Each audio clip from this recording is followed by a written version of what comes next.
The 9/11 news special you never saw. American Paul Thompson has created the definitive timeline of events related to 9/11. It's drawn exclusively from published reports. Thompson takes almost an hour at the Toronto Citizens Inquiry to list a fraction of the published reports dealing with early warnings. Then in late August, so according to some news reports from Der Spiegel and Die Zeit, and it's also reported in the BBC and Haaretz in Israel.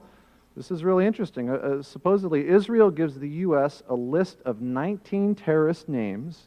So there are 19 people on the flight, and here they're giving 19 names. We don't know if they're the exact same list. But we do know, according to these reports, that 4 of the names are the same, including Nawaf al-Hazmi, Khalid al-Midar, Marwan al-Shihi, and Mohammed Atta. So these are like the big leaders of the 9/11 attack, and here Israel is saying that these people are inside the United States and planning an imminent attack. Then early September, Egypt warns the U.S., saying that Al-Qaeda is in the advanced stages of a, quote, significant operation, unquote, against an American target, probably within the U.S. So, you know, just as an aside, remember that virtually every one of these things I've been talking about is talking about an attack inside the U.S. Remember that George Tenet said that all the information they had pointed to an attack overseas. In the context of this program, it's important to note these warnings are from individuals, agencies, and whole governments who are obviously not in on the plot. It should be observed that in the main, the controversies over who knew what and when about the attacks are diversionary mini-dramas that reinforce the official fiction. What these individuals and agencies and governments discover are plans and patsies being prepared to play their roles. Even if it's the most charitable explanation, and we say it was only incompetence, that incompetence was so severe. I mean, how many warnings do you need? And not only that, but it was followed after 9/11 by a cover-up. And as it's often said, it's not the crime, but it's the cover-up that, you know, that you end up going to jail for. That, you know, between the incompetence and the cover-up, that alone should lead to impeachment of President Bush and all of his top people. Speaking of Bush and his top people, the Commission imagines, page 35, that at 8:46, when Flight 11 hits the North Tower of the World Trade Center, neither the President or anyone, quote, in the White House or traveling with the President knew that Flight 11 had been hijacked at 8:14 that morning. Wrong. The Commission imagines, page 39, that as late as 9:30, quote, no one in the President's traveling party had any information that other aircraft were hijacked or missing. Wrong. The Commission imagines it can get away with such claims, even though millions of people saw TV news reports about the hijackings on CNN beginning at 8:48. The 9/11 Commission fails to ask many, many questions. Why, for instance, was protective cover not provided for Air Force One? The Commission makes no mention of the extensive connections between the Bush and bin Laden families. The Commission imagines, and it's utterly right, that the media will fail spectacularly in their duty to notice these and other glaring omissions. The Commission counts on the media failing to be skeptical or to ask probing questions. As columnist Lawrence Martin puts it, you would think that given the presidential record of duplicity, Bill Clinton on Monica, Ronald Reagan on Iran-Contra, Richard Nixon on Watergate, Lyndon Johnson on the Gulf of Tonkin, John Kennedy on the Missile Gap, that journalists might catch on one day. Not in America. Martin adds, if media buttons weren't so easy to push, it's a safe bet that the terrorism threat wouldn't get half the airtime. Well, half the airtime would still be billions of hours. The Commission imagines, and it's right again, that the New York Times will devote pages and pages of coverage to the Commission's report without batting an eye at the shortcomings dealt with in this program. Subsequently, scores of New York Times stories quote the findings of the 9/11 Commission as dependable truth on anything to do with 9/11. The Commission imagines, and it's right on the money, that TV networks will air without question and newspapers publish without question this alleged exchange on 9/11 between the FAA's Herndon Command Center and FAA headquarters. I call it the report. Do we want to think about scrambling aircraft? Oh, God, I don't know. That's a decision somebody's going to have to make probably in the next 10 minutes. Can we hold it right there? Imagine anyone, say yourself, learning of a major emergency. A neighbor calls to tell you your house is on fire. And you say, yeah, somebody's going to have to make a decision about that in probably 10 minutes. The fact is that on the morning of 9/11, there's a good chance that you leaped into action. Millions of ordinary people did.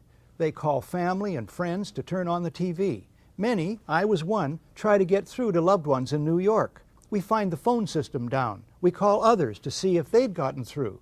And they call us. But at FAA headquarters? Everybody just left the room. Yes, sir. I've noticed that. When there's a really big emergency, such as we have with the report here, key people just walk out of the room with fishing rods. When we come back, comments about the FAA and the 9/11 Commission report from David Ray Griffin, author of the book The New Pearl Harbor, Disturbing Questions About the Bush Administration and 9/11.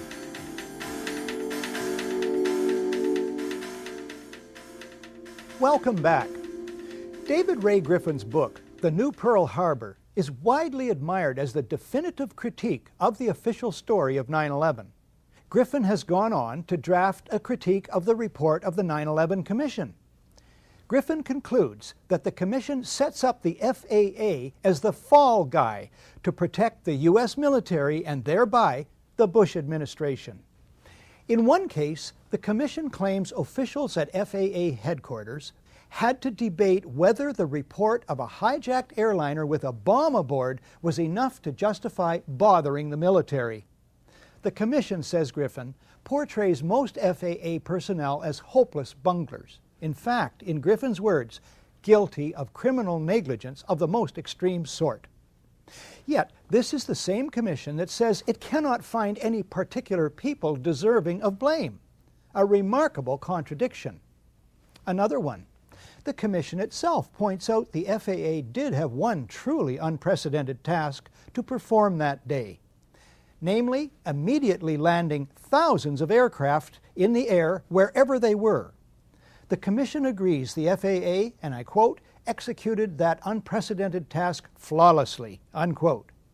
Is it not strange, asks Griffin, that FAA personnel carried out this unprecedented task flawlessly and yet failed so miserably with tasks they had been performing on a regular basis? Additionally, Griffin observes, according to the Commission, the U.S. military is itself blind, being wholly dependent on the FAA to inform it about what is going on in U.S. airspace. The commissioners would have us forget, as they do, the billions of dollars NORAD spent building detection systems second to none. As Thierry Meyssan writes in his book, Pentagate, the military in fact possess several very sophisticated radar monitoring systems, incomparable with the civilian systems. The website for one of these systems, called PAVE-PAWS, states it is capable of detecting and monitoring a great number of targets that would be consistent with a massive submarine-launched ballistic missile, or SLBM, attack. Are we to believe, Griffin asks, that our military's radar systems, which could simultaneously track dozens of missiles, could not track a single airliner headed for New York City? Griffin and others list several serious matters in which the 9/11 Commission shows no interest. They include the puzzling nature of the collapse of the Twin Towers. Jet fuel cannot burn hot enough to melt structural steel. Why surface-to-air missiles at the Pentagon were not triggered to protect the building. The question of what hit the Pentagon. The hole in the building was much smaller than a 757 would make. The connections between the Bush and bin Laden families. and the startling case of World Trade Center Building Number 7. This and other overwhelming evidence ignored or explained away by the 9/11 Commission, which should be called the 9/11 Cover-Up Commission, suggests 9/11 is planned and executed at the highest levels of the U.S. government. People forget what immense powers and resources governments and shadow governments have to organize covert operations, fabricate false evidence, destroy real evidence, issue misleading statements, organize cover-ups, and generally make things happen through deploying agents, career inducements, bribery, and threats, subtle or otherwise. Governments have the powers to kill, maim, and imprison, and they use them. One example, it's the endless arrests of suspected terrorists, the vast majority eventually released without any charges being laid. On any other subject, this would create a huge outcry. And of course, governments have the powers of propaganda, PR spin, news management, and not least, secrecy. In the face, though, even of this overwhelming evidence, people still find reasons to remain blind to the possibility that 9/11 was an inside job. They say a conspiracy this large could not be kept secret, but most large covert operations are kept secret. People say they, meaning the Bush administration, wouldn't dare, for fear they'd be found out. As for being found out by the media, well, what's to fear so far? Upholding the U.S. Constitution obligates one to guard against enemies, foreign and domestic. The founders of the country included that for good reason. They knew that for centuries governments have turned toxic. The price of freedom is eternal vigilance, and not just from outside threats. The trumpeting of outside threats, in fact, is the commonest ploy used by internal rogues. Today's media feast on, profit from, and join in the trumpeting of outside threats and the demonization of designated villains. We expect more of the media than we've been getting. We expect them to remember something of history, to be watchdogs for democracy, and to have some backbone. Won't just one major paper do what the Washington Post did with Watergate? Get onto this and not let go until the rest of the media have to pay attention?